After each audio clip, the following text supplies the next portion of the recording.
Hey, everybody. Welcome to the first episode of Behind the Witch's Veil. This is Amy's and Amber's and Nico's YouTube channel that they just started. And Amy is proud to announce her first guest. And to further ado, Lord L. Hey, everybody. There. So today you're going to be talking about soul contracts, twin flames, and a couple others. And Yeah. I know you have a TikTok video, Mhm. uh, TikTok that you do, Linktree, and you also have a YouTube channel as well.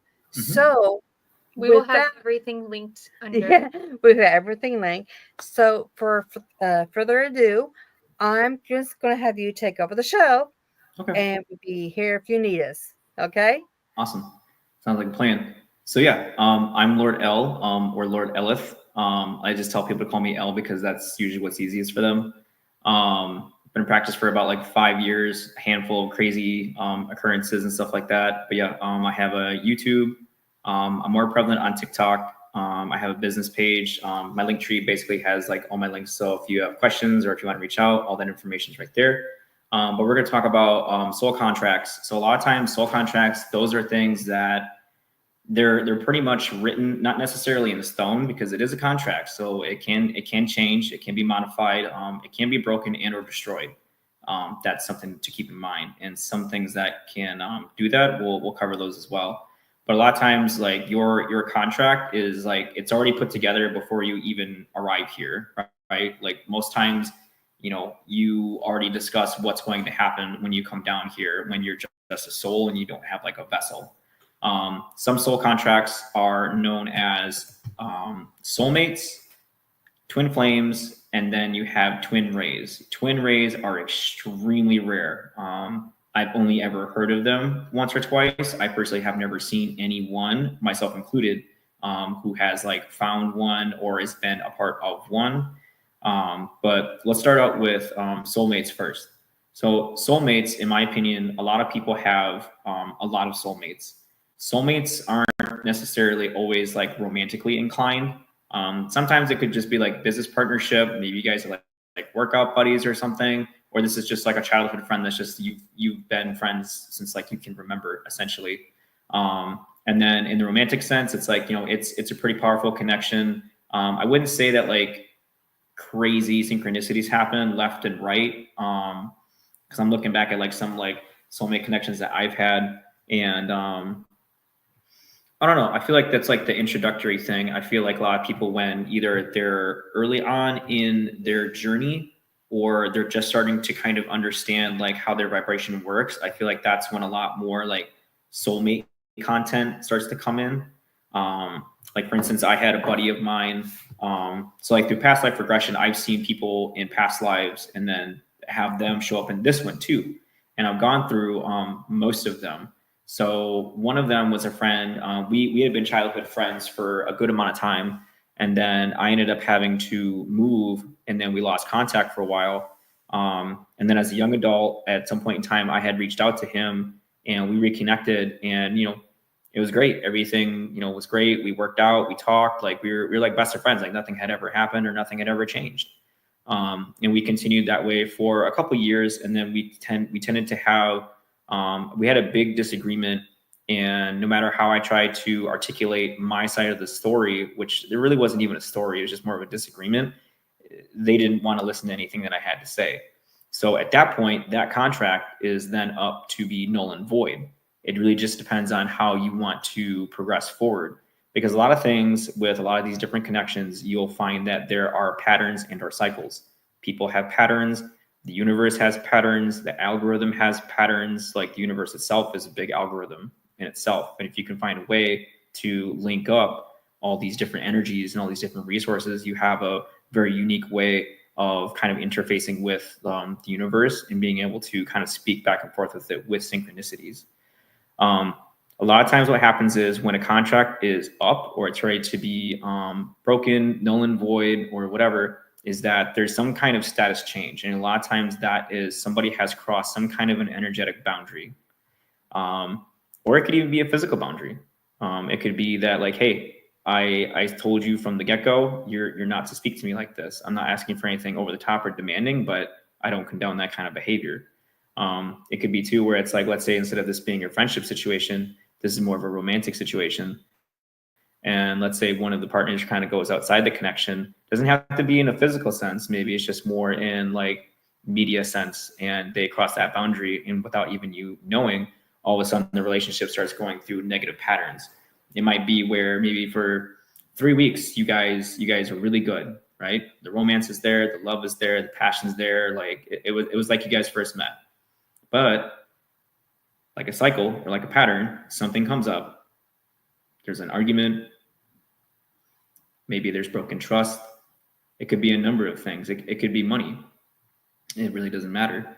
But a lot of times what happens is that when that boundary is crossed, usually it's either the guides or the forces that be will kind of put that other person like on alert, or if you pay attention enough, like there'll be enough signs, or all of a sudden your algorithm is all these other things where like, because like for me before, a lot of times what happens is my algorithm is like, okay, spiritual ascension, spiritual knowledge, tarot, whether it's readings, how to read tarot, or hey, here's a spell or whatever. And then all of a sudden my algorithm or the content within that then starts to shift towards more like, hey, these are signs that you need to look for if you're dealing with a narcissist, or these are things that you need to deal with. Like, because your person is like, they're going out on you, and it's something that continues to loop over and over and over again until you get the message. You're gonna keep hitting your head on that same wall over and over again.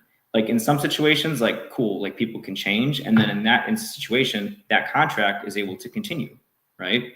But a lot of times, so when we go into the twin flame, which we'll talk about next, which a lot of people are all about that, but I want to make sure that I preface all three of these actually: soulmate, twin flame, or twin ray. I'm really careful when I say some of this stuff online, like as a reader and a practitioner, because sometimes it can really promote a lot of like codependency, and people can be stuck in situations where it's just not healthy at all. And then that's where that pattern is. And then there's that contract, right? And a lot of times once the contract is done or fulfilled, you can't move on until either A, that's been addressed, or that person, place, or thing has been like taken out of like your energetic space or your like immediate projectable reality, so to speak. So like for instance too, I don't think soulmates could necessarily be like a place or like a job, but you could definitely find a soulmate at a job, right? And again, that could be like a business partner. I'm not trying to promote business and pleasure by any means. I mean, if that works, cool. If it doesn't, well, I told you not to do it. But yeah, I feel like people can have a long list of soulmates. Now, twin flames, I feel like that's a little more rare. Not like super, super rare, but I do feel that like, there are some people who have a twin flame, and then there are people who have, on a little bit more rare of an occasion, they have more than one. A lot of times when you come across that twin flame, there are like some very eerie similarities. It could be you guys look very similar, or you guys have very similar backstories. Because the thing is that twin flame, that's your mirror. The theory was that when, the individual, man, woman, whatever, was created, they were created whole, and they had like, 4 arms, 4 legs, and all this other kind of stuff. And then God split them in half, which is why you spend your eternity searching for your other half, right? So again, a lot of times, like, it doesn't matter what relationship you're in. Like these relationships, contracts, they're all mirrors. You're a mirror to them. They're a mirror to you, right? They reflect back to you the things that you like, and then sometimes they reflect back to you the things that you simply don't like. Twin flame connections are way more intense. I feel like there is a lot more telepathic communication, whether it's known or not known, so conscious or subconscious. I also feel that the universe is probably a little bit more working in tandem with those two people, as long as they're in energetic alignment. I have seen it over and over again, both as a reader, but also from a personal experience, where one of the twin flames just isn't doing the work. And from what I understand, that is a very common concept. In a lot of twin flame situations, you have this runner and chaser dynamic. And again, that I want to be really careful when I'm talking about this, because I'm not trying to promote like unhealthy relationships or like unhealthy codependent type situations, right?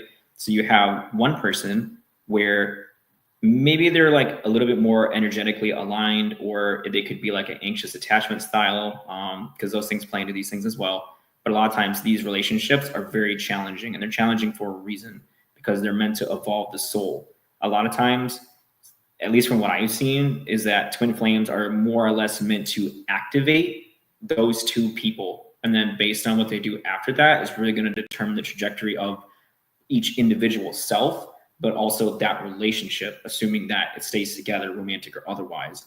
Most of the time when I see twin flame information or situations, it's almost always romantic. I don't think I've ever heard of somebody say like, oh, my twin flame was like my business partner and we never did anything. You know what I mean? There was a twin flame in the past, like they looked similar to me. We had a similar hairstyle, and a lot of things would happen in our own realities that would reflect back to that other person. So for instance, they would see someone in their reality that would remind them of me. Or all of a sudden there's a song that shows up and I'm like, wow, like this song is like really speaking to me and it found me at the perfect time. Like almost as if this song is like narrating my life or my experience. And then you can send it to the person and then they can agree with it. The most prevalent experience that I had was that we had been doing some shamanic practices, and we had gotten some very interesting interactions. I think I spoke about this on a previous episode where we were doing some shamanic activities, and then I mentioned that I had this pressure on my forehead or like my third eye for about like 7 days, and I couldn't figure out exactly what it was. And then they kind of looked at me and they're like, I can see it. It looks like it's green. And then they reached out and they touched my forehead, and they put their thumb in the center of my forehead. And all of a sudden I closed my eyes and I was able to see all these different things. And I was like, whoa, this is insane. It was like a very deep meditation almost. And when I opened my eyes and I came back, I had to like take a deep inhale, like as if I had been gone for a while. And I looked at them with a little, and I kind of reached out and then actively we put our foreheads like shared visions. It was able to take us back almost to the point of origin. That's when I started being able to see like past lives with that person in specific. And then ever since then, it's always been this kind of like runner chaser dynamic where, you know, one person can consistently chase after another person, and it can come from a very loving place, but it can also come from a very like codependent place, like I was saying, right? And that's why there's the runner chaser dynamic. And honestly, in my opinion, the twin flame dynamic is meant for you to come into union with yourself. That is like, if you want to know like the cheat sheet for that kind of a relationship, I'm going to be honest, I feel like most of the time it's just to activate the self so you can choose you. So you can be in your authentic self. Because you keep chasing this person, they keep, you know, maybe they show up for a little bit, but it's again, all these things have repetition and cycles. And some of these, they just don't serve you. They don't serve the self. They don't serve your direction or your purpose. And eventually you have to choose yourself. And if you don't, then you sacrifice parts of your authenticity. And from my opinion, when you are your most authentic self, that is when you are the most powerful. That is also when you're the most protected.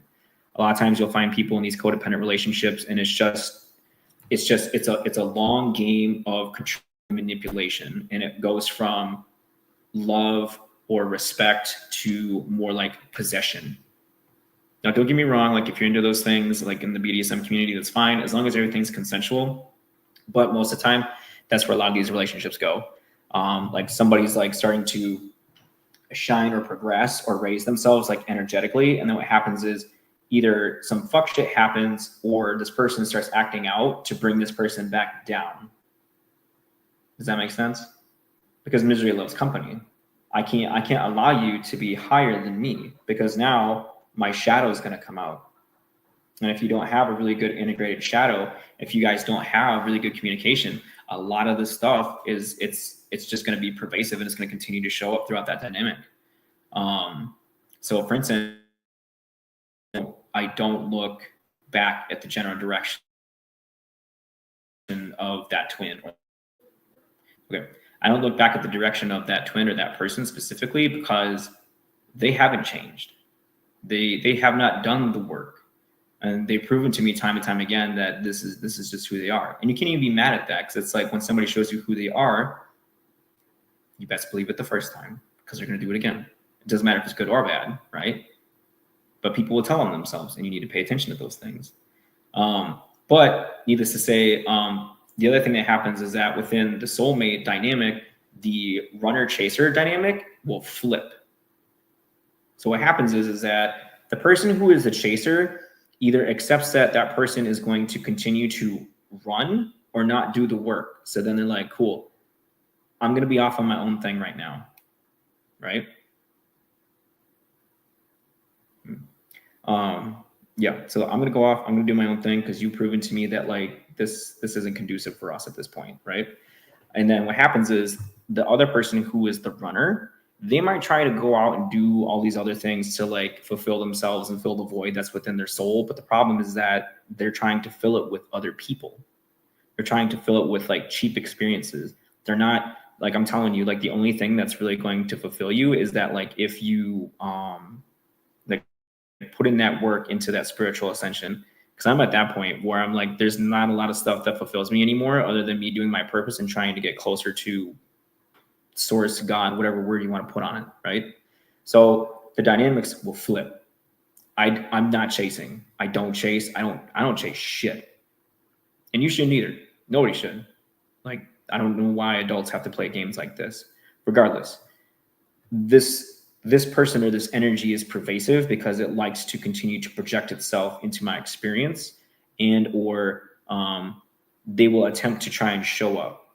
Sometimes they'll reach out and just do some dumb shit like, oh, like, I thought of you, or like, oh my gosh, like one of the dumbest ways was they were like, can I borrow your vacuum cleaner?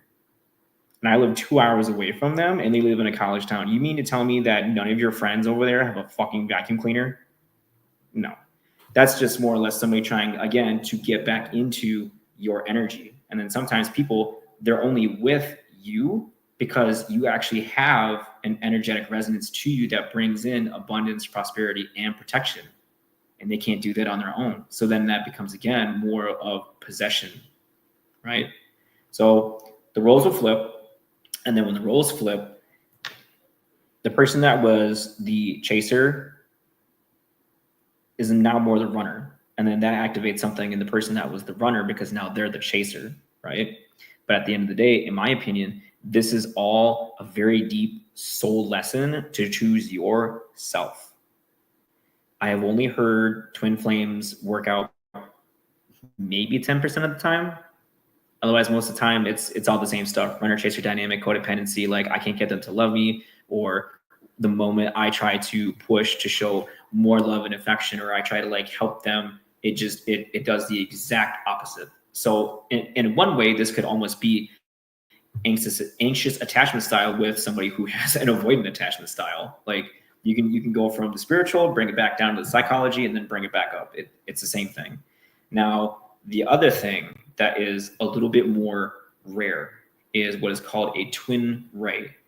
I have never seen one. I've never been a part of one. I've only heard of the subject on maybe 2 occasions. Now, a twin ray will only show up when both parties have done enough work to the point that their energetic resonance is damn near at its highest point. I'm getting chills as I'm saying this. And that is the only way, oh my God, that is the only way that these 2 energies will come together or attract one another, is if this individual over here has done their work and they're okay. They've chosen themselves. They're okay. They've chosen themselves. They've chosen their authentic self, and they've done away with all this other like garbage. And then same thing with that other person, right? They're only going to be able to come together when they've both done that work separately on their own, and then they're okay existing that way. And then that energetic resonance is going to put out a signal almost, and then eventually they will come together. And that is a lot higher level than it is with like a twin flame. Like that would be more or less like these 2 people. They have a very specific mission within this walking life. And again, I haven't seen any of them personally. I would like to much more, but we'll see in time. Oh, we got a comment. What is this? Yeah, Yeah, but like don't minimize yourself for like other people. That's something I struggle with a lot, especially with like having a lot of tattoos and stuff like that. And like these are spiritual initiations for me, and not a lot of people understand that, and I don't expect them to. But a lot of times I have to like really kind of reduce myself to fit into spaces, and it is frustrating too. Because the other thing too is like then people assume that like you're at the same level as they are, and I don't mean to make that sound like an egotistical thing, but they're like, oh well, you know, you're just like me, and like we're all the same. It's like no, we're not. Like you forget I have a long list of a lot of shit that like I've done and endured and healed from. Okay, like sure we can hang out and have a chill time or something like that, but the way you're clocking me right now is very inaccurate, and it's almost like insulting at this point. And that's the other thing too, because like if you're lowering yourself to hold space for other people, don't get me wrong, that's an amazing thing to do. I love doing that for other people because I know what it's like to not have that space to be my authentic self. It sucks so much, but you need to be careful to the point where you don't make everybody else so comfortable that now you're uncomfortable, right? It's a weird dance, right? Now, in terms of soul contracts, I've written out my own physical soul contracts. So if you are in, let's say, because I mean, it doesn't even have to be romantic. It can even be business related, right? And that's why there's contracts. So in the event, so I could write out like, okay, you know, it really depends. I'm coming from more of like a BDSM kind of background. So I'm like, cool, like these are my expectations. I'm okay with these things, not so much these things. And then these things over here, these are my absolute no's. These are the things that will either A, yield you a punishment, or B, completely destroy this contract. And I have no problem like continuing my life somewhere else. Like you think I can't find somebody that can starfish better than you? Like, anyways, that's on some rude stuff. But yeah, so for me, I like to actually write my contracts out when I enter into a energetic contract with someone else. In the event it's kind of more romantic, because I'm like, hey, these are my boundaries and they are specific. And I know that I have things that walk with me and around me and that watch things, even if I'm not around. So I know that if these things are in check, I'm going to find out eventually. You don't need to tell me. Now, if you tell me, right, it's going to be way easier. If you don't, right, or if there's like some hidden details here and there, I guarantee you the karma that you're going to have on that side of the scale is going to be way more severe. And I have to tell people when they show up in my reality and they want some kind of a contract, I'm like, you need to show up correct. In the event this doesn't feel great or you don't want to do this anymore, you best leave correct too. So again, before you even enter into your vessel or into this experience or this projection, hologram, whatever you want to call it, a lot of this stuff has already been written and set in stone so you can have your soul develop the way it needs to, or complete certain lessons that maybe you didn't in the last one. And then what happens is you come here and then you have to interact with these people and these contracts. The other thing too, it's like you don't have to accept the contract. So let's say you've been on your spiritual journey for a while. It's maybe been like 7 years or something. You've already been through a gambit of stuff. Somebody else shows up. They seem super appealing, right? Could be a business partner, could be a romantic partner, whatever.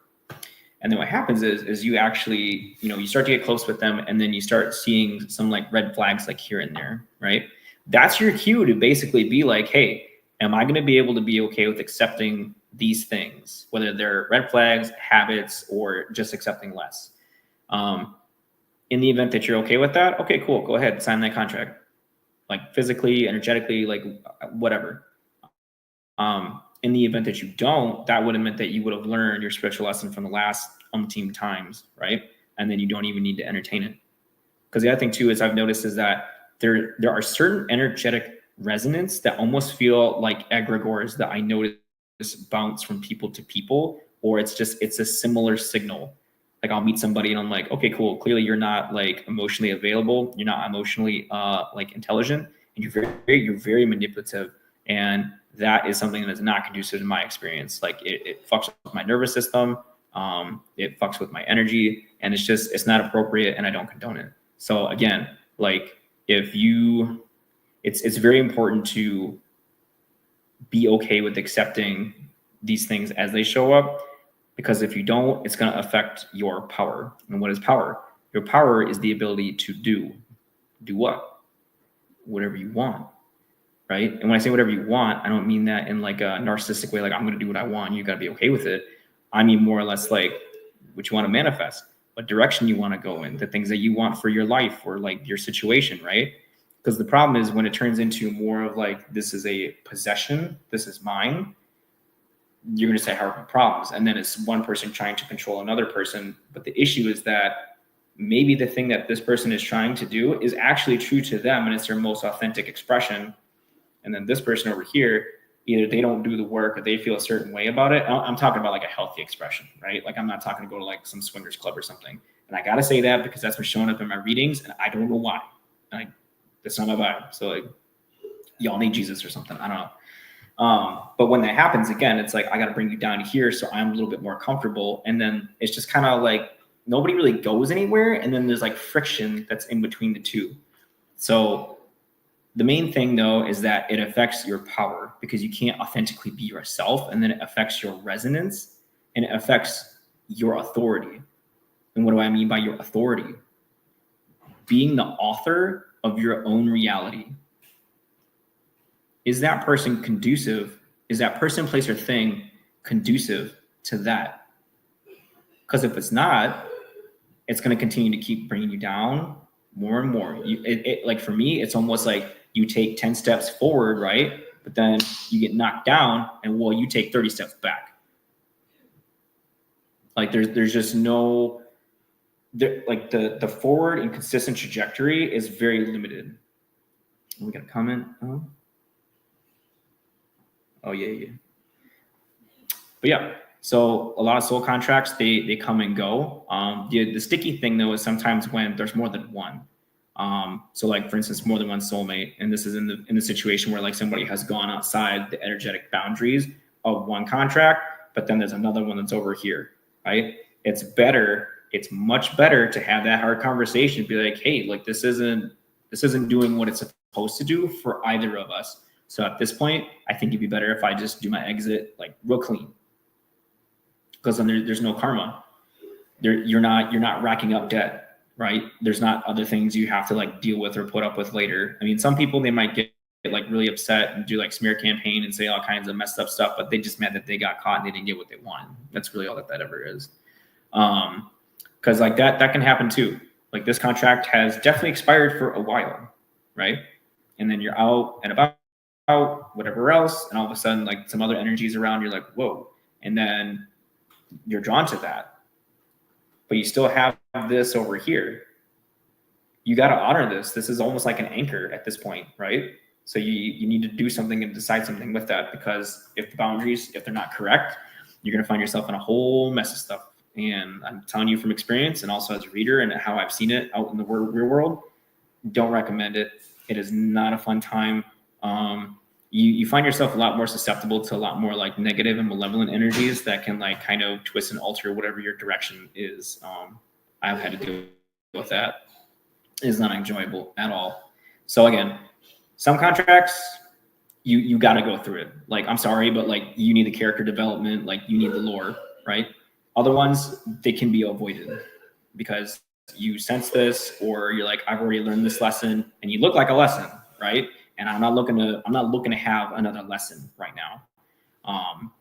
But yeah, when it comes to like soul contracts, it's very interesting because a lot of times I don't see, at least in my experience, I don't see a lot of soul contracts going past 3 to 5 years. Sometimes it's because, you know, those two people were just meant to kind of have that time together. So then that way they could see what something looks like. You know what I mean? Like, for instance, like sometimes there's a connection that comes together because this person is meant to show this other person what respect actually looks like in a dynamic, whether that's business, romantic, or platonic, or whatever. And then the other person, well, maybe they're supposed to show that other person what it looks like to stop settling. You know what I mean? Like this person, they give so much. They're so abundant. They're so loving. They're so nurturing. And this other person, they're like, I don't want that. Like you won't even allow that person to help you. And that's what they were probably sent there for. You know what I mean? So contracts, they're a tricky thing, but they're all over. And, you know, from somebody who's kind of like lightly looked into law, like contractual law, again, you need to know the details. And if you don't know the details, at least try to like maybe feel them out. It might even feel better to be like, hey, like I want this in writing, you know, because I've even heard that too, where like some couples are like, all right, cool, we're gonna put like, you're gonna put $500 in the thing, I'm gonna put $500 in the thing, and then if whoever doesn't cheat in the relationship gets $1,000, like when it's all said and done. Now, for me personally, I would much rather just have all the stuff in writing, because that's just how I roll. I don't want there to be any confusion. I don't want anybody to get in the way of what my trajectory is going to be.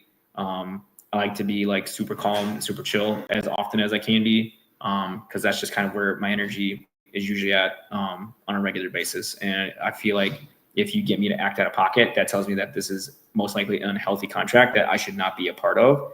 And I've already learned that lesson. So if you want to be like that and you want to do those things or whatever else, like you can go and do it with somebody else, but it ain't going to be me. Romantic or business, like whatever. Now I would say like soulmate stuff when it comes to like business, to me, that looks a lot more like, okay, we have either been business partners in the past, or again, there's something that we need to learn from this, right? Maybe in this situation, I'm gonna teach you how to run a business, but then maybe for you, you're gonna show me, you know, certain aspects that I don't want in a partner or an employee or a coworker, right? Or maybe you actually show me the things I do want in an employee and a coworker. Maybe you come in after I've already had this thing established, and you show me what it looks like to actually have a coworker who actually cares about the work that they're putting in and will actually respect me as a leader. A lot of times, again, a lot of these things, they're just meant to give you soul development. Not all of these are meant to last. And I think that's like the hardest thing, because a lot of times when these contracts, when they come close to the end, that's that check-in point. Do we keep going? Do I manipulate this person to stay? Do I hold on to them tighter? Do I squeeze tighter? Or do we look at this as two adults and be like, damn, this is not doing what we needed to do. And it's very unfortunate, but it seems like as if this is where the path diverges. And you have to be able to sit in the middle where you're okay if it happens, but you're just as okay if it doesn't happen. If it's meant to be, it'll be. You shouldn't have to like chip away at somebody and squeeze them and all these crazy things to, you know, get the things that you need out of them. I mean, I don't want to make it sound like transactional, but essentially to have all parties be happy and comfortable and have the things that they want when it came to this agreement. And a lot of times I've noticed too, is a lot of people, they just jump into things, right? Like dating apps, like you jump into this thing because like, oh, we had a real quick conversation, but the only thing you guys actually have in common is playing video games and smoking, and that's it. So then when you go to try to build off of that, and then you find out you actually don't have any similarities outside of that, it's like the situation where it's like, if there's no drugs, if there's no alcohol, they don't want you around anymore. And then you start to realize that literally this relationship, platonic, romantic, business, or otherwise, literally just it hinged on that one thing. And then that's it. So contracts, they can be very thorough, or they can be very just kind of bland, where it's like, okay, cool, you met this person and you guys are going to be talking like 2 or 3 times, and then that's it. And then this other one, this one's a little bit longer, like, hey, the lesson that you have to learn in this one is fidelity. Because maybe in like past situations or past relationships, you weren't like that. So it's like in this life, whether this is like karma that you got from the last life or this life, a lot of times it's like that's what's going to end up happening. So for instance, if you are in, we'll say, a romantic dynamic, and you have, because I've seen this firsthand, you're being faithful, you believe in fidelity, you've been like, these are the rules that I'm agreeing to, whatever. And then what happens is the person goes outside of those things, whether it's known or unknown. You're going to be able to know when the relationship with the contract is over and you're at a distance from them, because you're going to start to gain clarity. But the other thing too is that that person is going to be put up against a reflection of themselves at a later point. And I don't think in terms of it as twin flame per se, but more or less like they're going to go through what they put somebody else through. So if you have one party where maybe somebody is like really loving, naive, and just really giving, and they do all the things. And then you have somebody else who's maybe like a little more self-centered and just whatever you want to say. And then they go outside that connection and they do it over and over again. And then the relationship ends, whether that stuff was known or unknown. I can guarantee you that that person is going to probably come up against somebody else. It's either going to be like mid connection. It's usually early, mid, or end connection where that thing shows up. It could be that like the person goes outside the thing and then they ghost, or the person could just be like manipulative throughout the whole thing. And it's just like, again, you got to pay attention because the world is very reflective, right? It reflects back everything to you that you are. You don't like what's going on? Look within you. But yeah, so that is what I have for soul contracts, guys. Again, a lot of times this stuff is written in before you even come here. You just have to decide or consent as to whether or not this is a dynamic or road you want to go down. I hope that helps. I also hope that you guys do your own research on your own time. But yeah, I hope everyone really enjoyed what I had to say.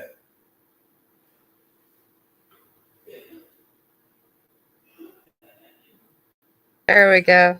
Hey, thank you, Elith, for that. I mean, that was a lot. So I hope a lot of people got a lot of information I out of learned it. a lot from it personally. Yes, we both did. It was really, really awesome. It was intriguing. Now, we know you're on TikTok because we got the links down there, and you also have your website as well and your link tree down there. And you have other services that you do offer. Yeah, Would you so like I'm to tell us about the service? Sure.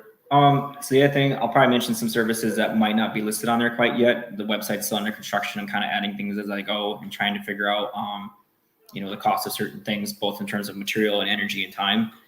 So I do a lot of different types of readings. I mean, most times when it comes to TikTok, the only thing that really people ever give a shit about is like, my person. Oh my God, like, when's my person coming? I mean, like that's fine and dandy. I can tell you all about that. So I can do like a soulmate reading if you want, like whether that person is like out in the distance or whether that person is like current, right? I know different spreads where it's like, okay, I can see the masculine, I can see the feminine, and I can tell you what's going on in between both of you. I can give you a reading from a specific entity, assuming that they're okay with me and that they're open with me in the event I haven't worked with them yet. I've done it with angels, I've done it with demons, I've done it with a couple different gods. A few goddesses here and there for sure as well. And I offer like different sizes of readings. There's one that's listed on there that's called like a quickie, where I'm just like, hey, it's a quickie, it's real quick, minimum regret, hopefully, right? And it's not like super expensive. Like whatever deck of cards I have on me, it'd be the first like 1, 2. I also have one-on-one consultations on there. So that could be anything in terms of like, maybe you just want to talk to somebody about some spiritual stuff and you need a safe space. Like you get on there and you're like, hey, I want you to help me learn tarot a little bit better. Because I made it where like there's like a specific area where I'm like, okay, this specific thing, you're tarot lesson. I've done probably about 3 or 4 different lessons. One in person and the other ones were like online to kind of like help them get into that aspect of divination with tarot specifically.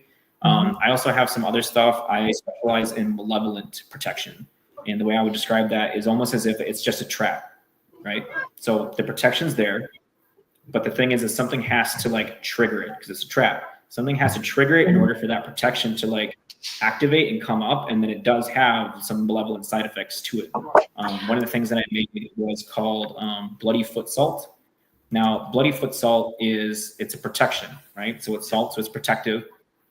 There's one other ingredient in there. I mean, there's a bunch of other ones in there, but I'm only going to mention one ingredient that's in there with the salt aside from said salt, and that is cloves. The premise of the bloody foot salt was in the event somebody crosses an energetic boundary, they're either going to have consequences immediately or they're going to get injured to the point where I can track you down. Now, the results I've gotten from that was I had a neighbor who was really, really weird. And I put the salt in front of his door, my door, and around his truck. Long story short, three of the tires on his truck all went flat. And then later he got arrested for assault and meth possession. So try me. I think Nico, I really want you to meet Nico. That's my cousin, because he's all about that stuff. I think you two would be like, it would be like an amazing like conversation going. I'd be like on the edge of my seat with like my coffee going, just keep on talking, guys. Yeah. No, it's something I've like recently kind of looked into. Like protection work wasn't something I was about. I was just kind of more like, oh, I'll manifest this thing here and there, or I'll do some deity work here and there. Or I'll dabble with this. I'm like, okay, that was a bad situation, romantic or business, right? And I'll do like a cord cutting. And that's the other thing with like the soul contracts. Like if in the event you decide I'm going to do a cord cut on this person, do not go back. Because it's going to be 1,000 times worse, and you just went against all the magic you just put out, and now you have to contend with yourself and this other person. I agree. Yeah, I'm pretty skilled when it comes to like cord cuttings. That's something else that's listed on there as well. I also know how to do like I've put together protection prayers. I've also done like uncrossings. Now the uncrossings, the way that I do it is a little bit different than like other people because it's almost a mix of a cord cut and an uncrossing at the same time. I'm very skilled at making sigils. So if somebody wants like a custom one, I can make that. Otherwise, I mean, shit. When I'm at work, I'll just start like writing them. I'll write a prompt or like an intention. I'll write it and then I'm like, okay, cool. And then I keep it and then I get back and then I have it. So then I can use that the next time I'm like, okay, I need to make a spell. The other thing too is like I've even used divination to tell me whether or not like, okay, like action is required in this situation. I mean, sometimes I'll get like confirmation when I'm like out and about and I don't even need to pull cards. But that has happened as well. Trying to think. I've got some other knickknacks that are on the website. What's that? You are really talented with tarot because I was in one of his lives and he knew everything that was going on in my work. Yeah. Yeah. Yeah, and that's the other thing too. I love it when I like do like a new reading for like a new person or like especially like someone that's like skeptic. Because a lot of people, they're just like, I don't believe in that stuff. Like even a coworker of mine, you know, and there's like those people where it's just like, oh, I'm looking into the globe and I'm seeing a bit. It was like, he was like, what was happening in my life. I'm like, what's going on here? Yeah. That's the other thing too. Like when I'm reading my cards and stuff, I'm not really looking at the other person. Like I'm not visually reading you, right? Like I'm more like enamored with what's going on with the story, right? And I'm like, I'm gonna say it how I need to say it, exactly how it needs to come out because that's what needs to come out.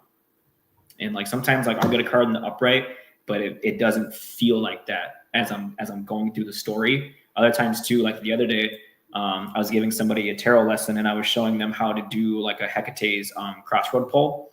And one of the options, well, okay, so we went through all three options and now we're at the final stage where it's like, let's talk about the advice. You have path 1, path 2, path 3, triple face goddess. You got 3 different paths. Okay, now you know the status of each one. General advice.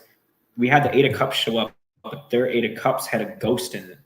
So you have the 8 of Cups in the clouds and then you had a ghost in the cemetery. And I'm like, I don't do this a lot, but I like put my hands in it, like on the card, like on the ghost. And I'm like closing my eyes and I'm like really trying to read into this thing. And I can feel the forehead pressure building. And I'm like, who is this? Like, I'm like, this isn't anybody else that's in this reading. Like this feels off. And then like, after I sat with it for a while, I was like, okay, I'm going to be nosy. And I like pulled a couple other cards. And then it turned out that was actually somebody that was part of one of the other paths.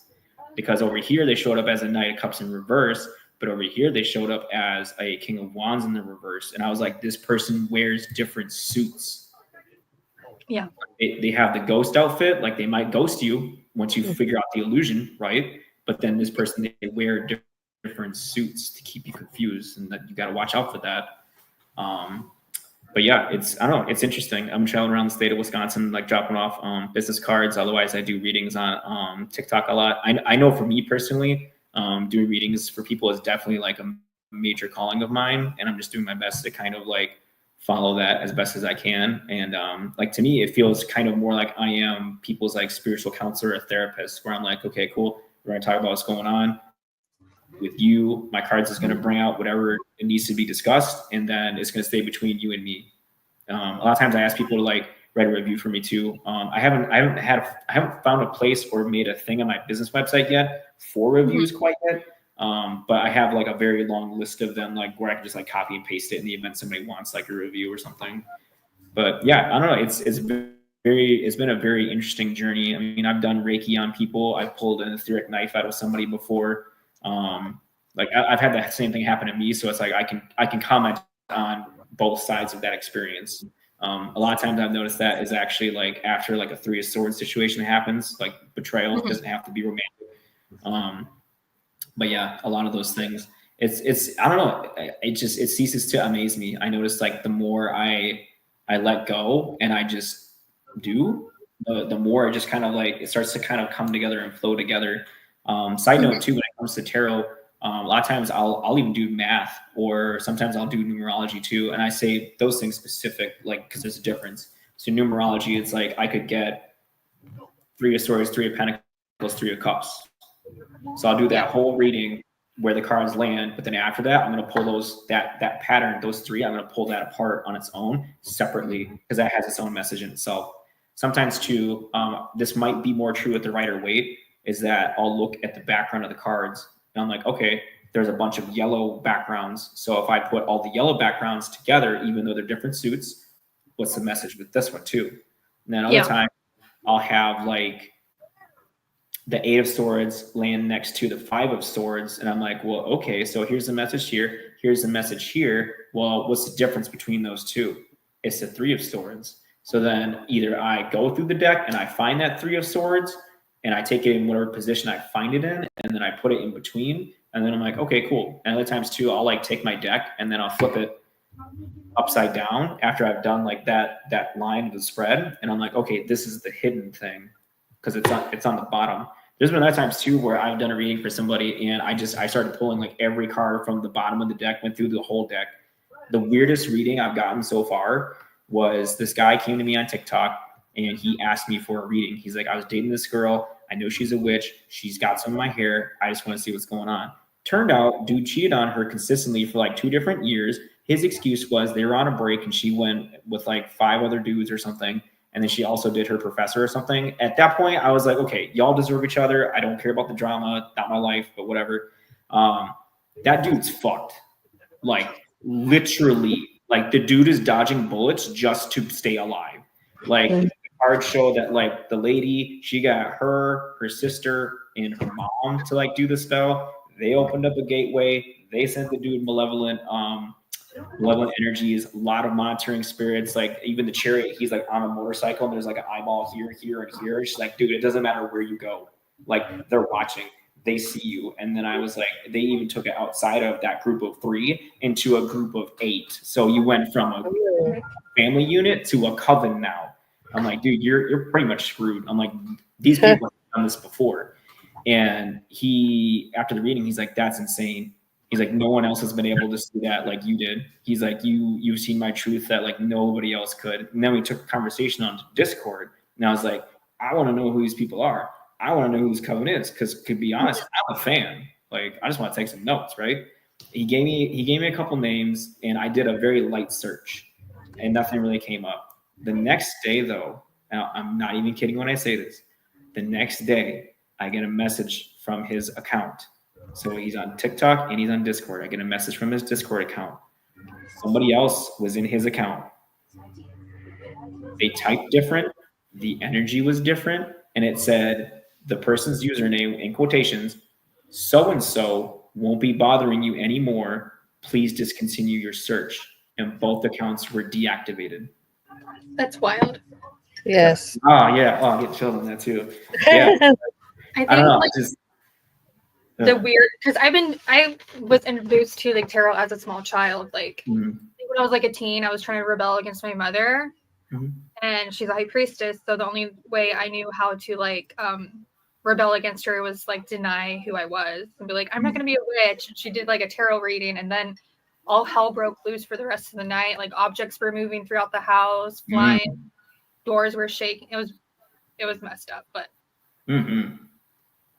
I just respect tarot. I'm like, yeah, it's weird too, because like I've had people where I call them out on something And they're like, no, like that's not car. Oh my God, those are just cars. Like, oh. And I'm like, dude, I've made thousands of dollars doing this. Like, you think you're the one person I can't fucking pick up on? Yeah. I mean, go off, but whatever. But yeah, no, I mean, there's so many different things you can do with tarot. There's even times I've done like spells and I'm like, okay, I'm going to pick out specific tarot cards because they're archetypes or they have energies. And I put those on my altar in certain positions because I'm like, this is the energy or this is the effect I'm trying to manifest. And in the event, I have cards that are maybe interchangeable, whether it's major arcana, minor arcana, or like court cards. I'll actually take my pendulum and I'll hold it over the card and I'll be like, do I use this in the spell? And it'll either give me yes or no. So in the event I don't know, and it's the same thing with ingredients too. Like maybe the ingredients are like interchangeable, and instead of me having like 3 ingredients for like one fucking spell, I'll be like, okay, cool. I'm looking for just 5, but I know that these 3 are interchangeable with like these other 6 that I have. So what's gonna serve my intention the best? And then I'll just kind of like hold it over there. And I'm like, all right, cool, there we go. Other times I've done it even where like somebody will ask me a yes/no question, and before I answer that question with my pendulum, I'll grab one card at random, I'll put it face down, I'll pull my pendulum over the top, ask the question, it'll say yes or no or whatever, and then I flip it over, and then that gives me a little bit more explanation as to what or why. I do like a lot of like dream work as well, like with divination, so I can find out a lot of things through my dreams. I've always been that way since my mom was like pregnant. Like I was in her womb, and like she had a dream about her best friend passing, and she knew all the details before everybody else knew. So yeah, I've got a lot of dreams when like a partner is like being infidelity or way up when they're just like doing things. I'm like, what the hell? Because most times when I go to sleep, it's black, and I wake up and it's the next day. Like I don't really have dreams too much, so I'm just like, okay, fuck, like you moving funny, like. Or like is like I've tried to do, so I'm gonna teach myself runes. I've been really kind of slacking on that, but I want to do it because I've done it in the past a couple times where I'll like start out with runes and then I'll do tarot like after, and it still lines up. Talk to Nico, my cousin. He does a lot of work with runes. Yeah, because what I want to do is I want to do a trifecta. I want to train myself because I'm really good with tarot, but I want to kind of branch out of that. I want to do runes. But then I want to do bones, like bone reading, and just have that like trifecta. He does bone throwing too, so he's also done TikTok with bone throwing too. So I think you and Nico would be like besties. Like he would not like you know. But yeah, he's awesome. I guess if he's on, I think he's still he's busy helping right now. So okay, yeah, he's amazing. We have to get you on again. More like on folk magic. So. Yeah. Well, it's been great listening to you. I loved it. Hopefully, you could come on again about, whatever you want. It's okay. Yeah, we up to, with Behind the Witch's Veil or even within the cauldron, we up to about anything, We have had people who has done readings too, live readings where they call in and we do go in Discord too, so you can always join our Discord. Oh yeah. Honestly, I think the next thing I'd like to do would probably be doing those live readings, because then you guys, well, aside from you guys like watchers, they can actually see like me showcase a lot of my abilities and how I do it. Because like a lot of times when I do a TikTok, I'll do a collective reading in the beginning where it's just like whatever energies are kind of going on and swimming around, I'll read it on that. And then that lets people know how I do my thing. So then when I'm like, okay, I'm now open for personals, like, so I'm not just, you know what I mean? Like you kind of understand like what you're like buying before you buy it, so to speak. I agree. Yeah. And we could always like do business like Wednesday or Thursday, and we can put your information for a tarot reader. Yeah, for sure. Yeah, because I'm really trying to come up in the spiritual community again. Like a lot of times, like during the winter, I kind of lay low. It's a really difficult time for me. But now that everybody does, yeah. But it's like now that the spring's here and the fucking sun's back, like the way it's supposed to be. I'm gearing up again. Like I'm producing business cards. I'm trying to put work into the website, showing up on TikTok more, trying to put out I want to put out more YouTube videos, but I need to get like a good camera setup because I want it to like be like a dual camera, so like you can see me, but then you can also see the card. So in the event I like pull the thing up or I like go to like point at the thing when it's like in the spread. But I want those YouTube videos to be like a lot longer. Like I would prefer them to be like half hour to an hour long versus like TikTok with that short attention span kind of. Like it gets me by, but I'm like, I feel like there's like deeper things I can like look into that somebody else probably needs to hear, but I don't have like, you just can't do that on that platform. Like you get 10 minutes at most. Yeah. Great. Well, we're coming to the top of the hour. I am sure that Lord Ill will be back again. You know, because once we make friends with people, we don't let them go. No, it's okay. I look for a lot of like-minded people, and there's not a lot of them, so I appreciate it. Yes. But he will be back again. We'll be talking about that. Just hang on. We are going to end the stream, and then we're going to talk for a little bit. Okay. Sure. Okay. I'm going to take off stage, both of us.